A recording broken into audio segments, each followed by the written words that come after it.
and establishing rapport with in the madrasa. Bigyan natin ng halaga yung mga ustads natin, yung mga asatids natin, ipakilala natin sa mga parents, pakilala natin sa ibang kasama natin sa madrasa. Bigyan natin sila ng halaga. Iparamdam natin sa kanila, kailangan natin sila. Bigyan natin sila ng assignment.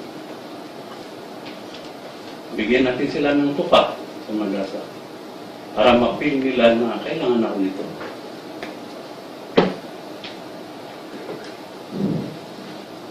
Orienting the asatids about the madrasa policies and regulations, class schedules, and the madrasa calendar, and the grading system. Kailangan maintindihan ng mga asatids natin yung policy ng school. Okay, Ustads, ito ang sweldo mo. Sweldo mo is 4,000 sa isang buwan. Once na mag-absent ka, itong 4,000 i-divide ko sa 30 days, yung 1 day, ibabawas ko yan sa sweldo mo.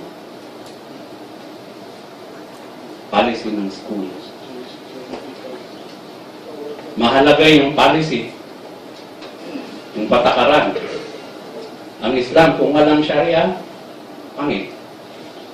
No? Siguro, yun. Ang beauty ng Islam is within the Sharia. Yung Sharia.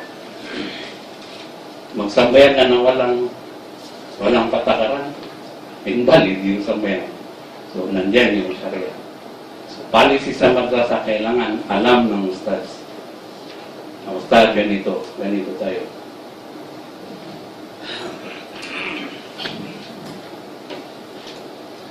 The first day of actual teaching and learning interaction must be exciting for the asatids and the talamis. Yung unang araw ng pasukan, kailangan masaya. Kasi doon magkikita yung mga ustads, saka yung mga tuturuan nila. Kailangan gawin natin masaya. Formulating the monitoring and evaluation tool for asatids. Kailangan mayroon tayong tinatawag na evaluation sa mga asatids natin, mga nagtuturo sa atin. Ano yung evaluation na sinasabi? Yung mother, kailangan magkaroon siya ng time, obserbahan niya yung mga classroom na tinuturuan ng mga ustads. Mahalaga yun. Kasi para ma-update tayo kung ano yung tinuturo nila.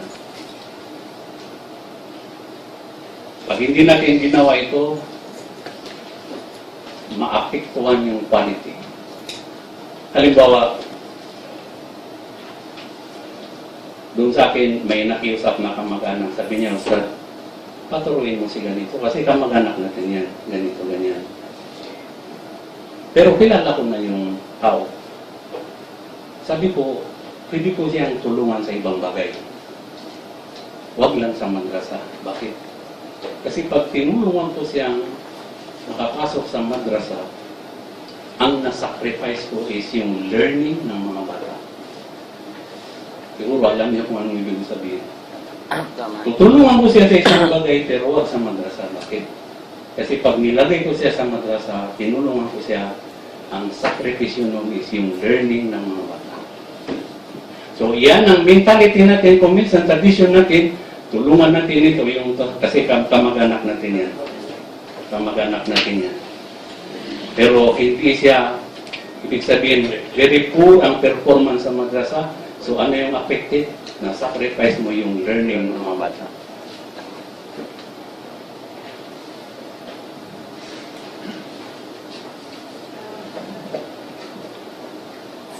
Conducting monitoring and evaluation through the classes. Tingnan natin yung mga classroom nila kung ano ang itsura ng classroom nila. Doon sa madrasa ko, ang mga teacher ko, mga Christians. lahat ng teacher ko Christian. Tapos mga teacher ko sa Dirasa Islamia, Islamic Studies, mga ustads. So napakaganda yung samahan namin sa isang school. Nandun yung mga Christian ng mga teacher, nandun yung mga ustads. Tinasabi ng mga kapitbahay namin, ang ganda ng eskwela ng mga Muslim.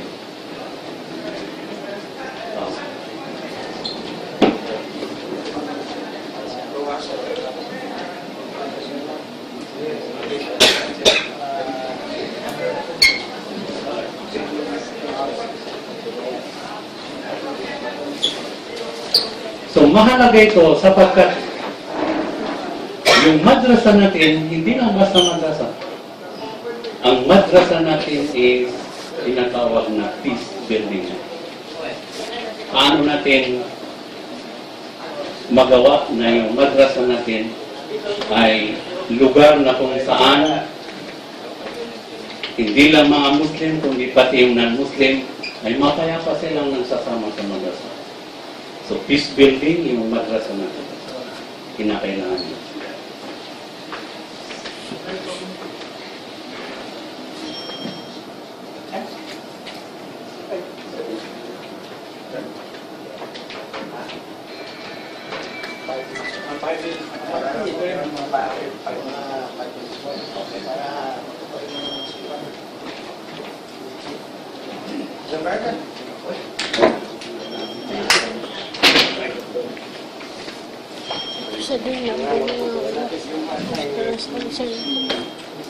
Okay, bago tayo pumunta dito sa pangalawang component ng topic natin about the madrasa management.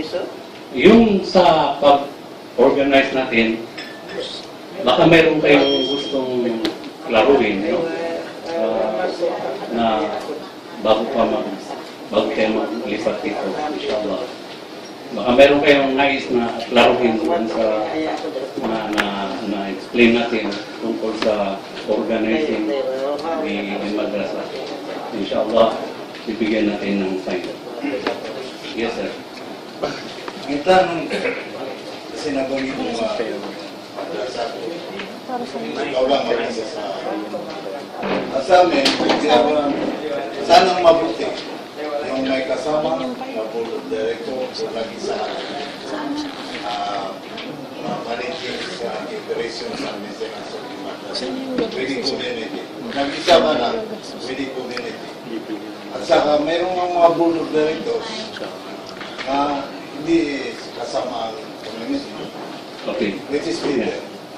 Kung halimbawa sa pakiramdam mo is yung madrasa mo is maraming opposition, hindi magiging operational yung madrasa mo kung isasangguni mo doon sa mga kapwa mo, no? Kasi nature natin yan, maraming opposition. So, mas maganda na may operation yung madrasa kahit isa lang yung nagmamanage, di ba? Kaysa operation yung madrasa mo, pero yung mga tao na gusto mo, hindi naman sila cooperative doon sa madrasa mo. Maraming problema, di ba? Pero alimbawa kung yung mga ibang tao gusto nila, okay naman yung pare-pareho tayo ng understanding, levels of understanding. So mas maganda kasi may kasabihan na two heads are better than one. No? So mas malakas daw yung dalawang nag-isip kaysa yung isa lang. Kasi siya, nabanggit ko ito dahil ang masarili natin, yung jealousies or yan ang meron sa mga organisasyon. Kung nakabili ka ng isang t-shirt, sabi nila, naibili niya, nakatanggap ng pera, ibinili na ng t-shirt. Ganon, ang jealousy. Tama yan, sir. Pero sabihin mo sa inyo, yung madrasa ko, when it comes to management, ako lang. Pero, iba, marami akong, halimbawa, marami akong stakeholders, marami akong membro, pero when it comes to decision, ako ang mag-decide kung ano dapat. Yes, sir. Parang ito sa mga lugar, lalo sa mga ito sa mga karagatan, na ang mga ibang mga Muslim ay talagang binigyan ng importance yung pagpatay ng madrasa. Ngayon, itong mga tao, hindi sila makakaya. Dahil yung mga ibang mga tao, hindi sila pumuputirin. No? Alam naman yung sabi nila, ala kad al azmi ta'til arzaimu wa ta'ti al kirami makarimu wa tu'daru fi ayni sabiri li sagair wa tu'daru ayni al-alim al-azaim. So, ano ang magagawa ng solusyon sa ganitong mga tao na itong mga tao talagang disiden sila. Kaso lang ito, nahihirapan sila. Itong mga tao, kahit anong gawin mo, hindi sila manibol. Mukhang problema, no? So, ang isang ano natin sa madrasa, kailangan mahaba yung sabar natin. Pangalawa, yung advocacy natin ay kailangan natin gawin. Ano ibig sabihin ng advocacy? Ibig sabihin is, yung pagsisikap natin na maunawaan ng mga tao, yung ating ginagawa, ay umpisahan natin sa pinakamababang level hanggang doon sa mataas. So yun ang isang solusyon doon. Umpisahan natin sa mababa. Kung halimbawa kaya mo mag house to house. Ako ginawa ko yan, house to house. Lalo na yung may mga bata. So pupunta ako sa bahay niya. Ano sa ganito, ganyan. Kasi pag nagkulang yung advocacy natin, is doon magkaroon ng problema. Hindi maunawaan ng community natin. So palagay ko, pag ginawa natin yan, inshallah, yung mga tao na walang makaya, pero gusto nila, yun ang sinasabi ko na ang paraan doon is hanapan natin ng sponsorship. Gusto ko mag-aral dyan yung anak ko, ang problema, wala akong kakayanan. Ganun yun. So, ang ginagawa ko is, doon sa mga kaibigan ko, yun ang kinakausap ko. Wala kang anak. Itong bata na ito may potential. Ganito ang problema, wala siyang kakayahan. Ano sa palagay mo kung so magaan man lang yung babayaran nila. Halimbawa, ganito, 500 a month. Babayaran niya sa 1 year is 5,000. So nasa sayo yan. Ibigay mo ng buo, or every month, or ganito. Marami tayong option. Ang problema lang is, kung hindi natin gawa ng paraan, ay hindi bibigay sa atin ng Allah yung solusyon. Pero yung sinabi ko, pag palakasin natin yung advocacy natin sa madrasa natin, ay inshallah, makikita natin na may paraan pala, may solusyon. Isang ginawa ko is, alam mo yun sa mga tindahan na may mga alkansya, makita mo yung ABCB. Yung isang kaibigan mo doon ng taga-biyayang, nakonsulta ko sa kanya. Sabi ko, sir, pwede ko bang malaman kung meron ba kayong jurisdiction sa mga alkansya na nilalagay sa mga tindahan, kagaya ng ABCB Foundation? Sabi niya, wala. Sabi ko sabihin, paano yan? Sabi niya, siguro kausapin mo lang yung tindahan. Sir, ginawa ko ito. Gumawa ko ng mga alkansya. Yung mga kaibigan ko na may mga tindahan, nilagyan ko ng alkansya, nandoon yung picture ng mga bata. Sinulatan ko siya. Alhamdulillah, nakatulong. Kung minsan dali sa akin, Ustad, yung kwan mo, hindi mo kinuha. Kung minsan may 3,000, kung minsan may 4,000. Yung isang money changer na kapatid natin, sabi niya, lagyan ko yung akin, pero kalakihin mo. Sabi niya, para makita. Kung minsan magtawag sa akin, Ustad, siguro kunin mo na. Bakit? May nagpakambyo dito na Arabo. Nakita niya, tapos nilagyan niya. So, isa ito sa paraan na pwede natin gawin. No? Kasi sustainability yung problema ng madrasa natin. Maganda yung program, maganda yung project natin, May mga Muslim, pero hindi makakaya, pero imposible hindi niya kaya. Bakit? Walang Muslim ngayon na walang cellphone. Yung cellphone natin, araw-araw pinapakain natin. Sabi ko, yung 500, yung 300 na babayan ng isang madrasa, halimbawa 300, i-divide mo sa 30 days, ang tinamaan lang niya, 10 pesos a day. Yung cellphone mo, kumakain ng sobra 20 a day. Di ba? So, nasa advocacy lang yan kung paano mo ipaliwanag sa mga tao yung ano natin. Pangalawang ginawa ko, yung mismo alkansya, bawat teacher, kung bilangin mo yung enrollees mo, gagawin natin sa alkansya, may mga pangalan. So, kahit anong matira doon sa baon, ay ilog nila yan. Kasi bayad daw nila. Kasi ultimo mga bata, sinasabi sa kanila magbayad. Itong madrasa natin, kailangan pera. Yan. So, isa yun sa ginawa namin. Palagay kong makakatulong ito, inshallah. Ito yung mga best practices ng mga ibang madrasa natin na pwede natin i-adapt sa mga lugar natin. Humihingi nga yung mga ibig foundation ng barya-barya. Yung pa kayo madrasa natin. Barya mo, edukasyon ko sa madrasa.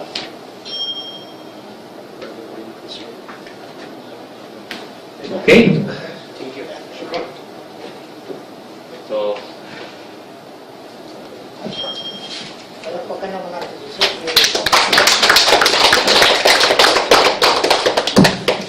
Thank you, sir.